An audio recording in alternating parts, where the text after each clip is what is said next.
capivaras andando do outro lado do rio Tietê. Um grupo de capivaras, né?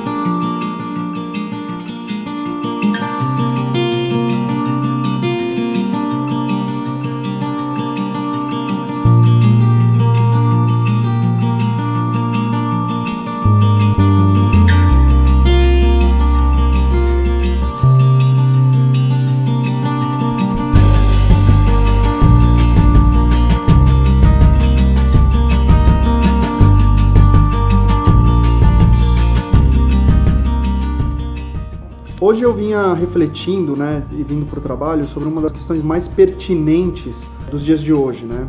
Vinha fazendo uma reflexão de vida sobre uma questão chamada hedonismo epicurista, tá? É um hedonismo da filosofia de Epicuro, tá? Um filósofo grego, tá? Um pensador grego que levanta muitas reflexões de nossas vidas, tá?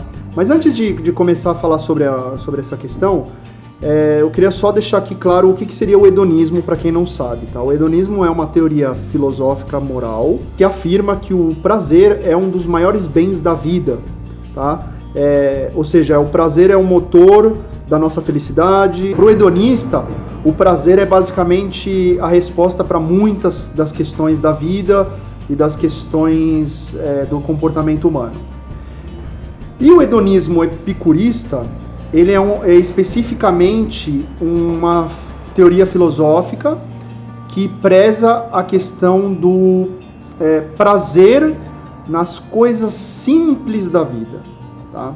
E é neste tipo de reflexão que eu vinha tendo durante a minha caminhada aqui e o que eu gostaria de passar para vocês, para as pessoas pensarem um pouco e refletirem um pouco, que eu acho que é o mais interessante do meu canal.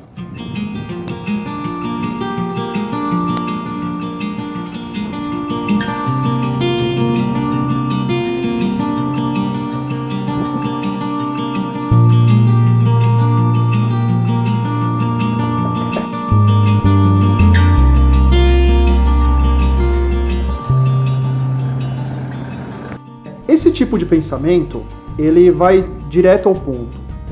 Se você for pensar, ele é até intuitivo, tá? O que eu vou falar aqui para vocês não é nenhuma teoria complexa, uma obra-prima da humanidade. Ela é até, de certo modo, intuitiva, porém, ela exige um pouco de reflexão, e eu vou explicar o porquê. Epicuro, ele dizia o seguinte: o melhor tipo de prazer que o ser humano pode ter são os prazeres nas coisas simples. E por que isso? Quando o prazer está associado a coisas simples da vida, esse prazer ele pode acontecer mais recorrentemente na sua vida. Ou seja, se eu sinto prazer ao ver meu filho sorrir, é mais fácil eu ter este prazer de vê-lo sorrindo do que, por exemplo, uma pessoa que tem o prazer de andar de Ferrari. Ok, só que se o dia que para você ter uma Ferrari é muito complicado. Para você conseguir essa Ferrari é muito complicado, então você acaba limitando o seu prazer de vida. E esse era o ponto fundamental do pensamento de Epicuro. Um exemplo básico na minha vida. Há 10 anos atrás, eu era um consumidor de Skol, Brahma e Itaipava. Depois de um tempo, eu conheci a Stella, a Heineken, a Budweiser, numa época em que se iniciava a importação de cervejas. E posteriormente eu comecei a degustar Guinness, cervejas alemãs, cervejas inglesas, e cheguei às cervejas belgas, que são as melhores, indiscutivelmente as melhores cervejas do mundo. Bom, o que eu fiz aqui? Eu fui completamente contra esse hedonismo epicurista, porque eu comecei a tornar o meu gosto por cerveja muito, muito complexo. Então, hoje, para eu ter prazer em tomar uma cerveja, eu preciso gastar mais, eu preciso ir em lugares onde tenham essas cervejas, que aqui em São Paulo não são muitos, para ter o mesmo prazer que uma pessoa que consome Skol tem, tá? A grande questão é essa: eu tornei mais complexo o meu gosto por cerveja. Logo, eu estou completamente a caminho contrário do hedonismo epicurista.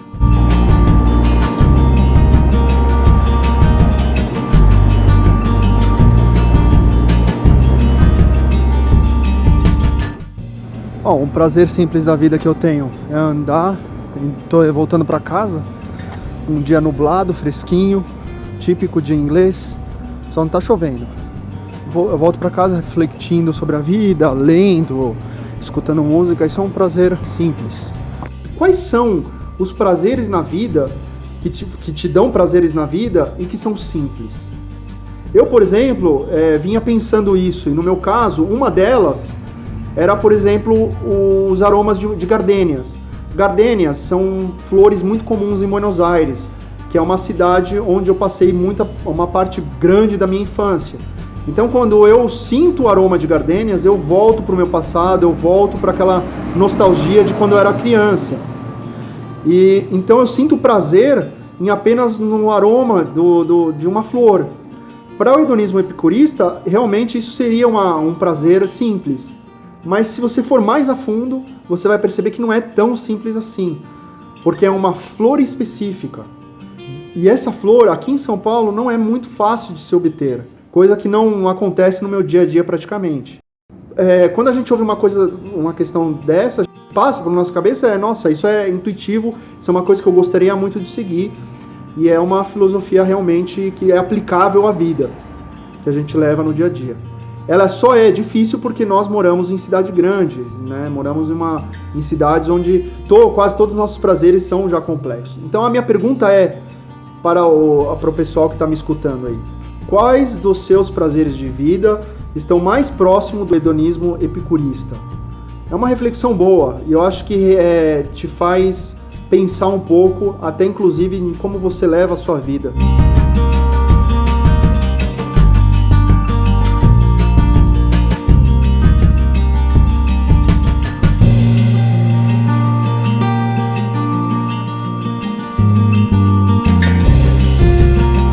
Clóvis Barros de Filho, em um dos seus vídeos no YouTube, que fala sobre hedonismo epicurista, dá um dos exemplos como uma pessoa que está no ponto de ônibus.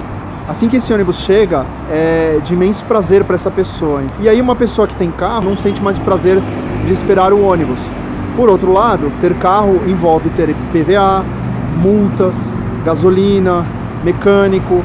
Então você tornou o seu prazer de ir e vir pela cidade muito mais complexo do que a pessoa que pega um ônibus ou um metrô, que é, por exemplo, o meu caso. Eu estou na estação do metrô e eu tenho certeza absoluta que me dará um imenso prazer quando eu ver aqueles vagões vermelhos vindo na minha direção para poder ir para casa.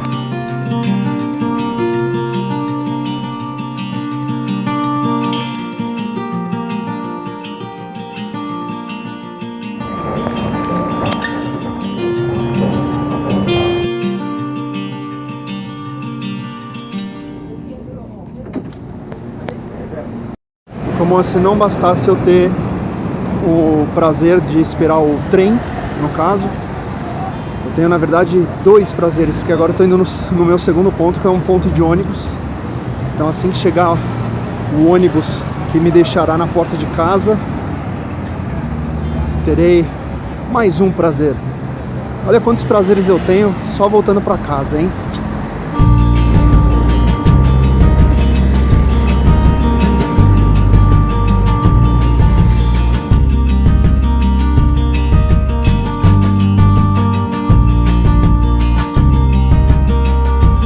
As pessoas aqui estão, no caso, esperando na estação o trem, e assim que eles chegaram, vão sentir o alívio e o prazer do trem chegando para elas poderem ir para casa.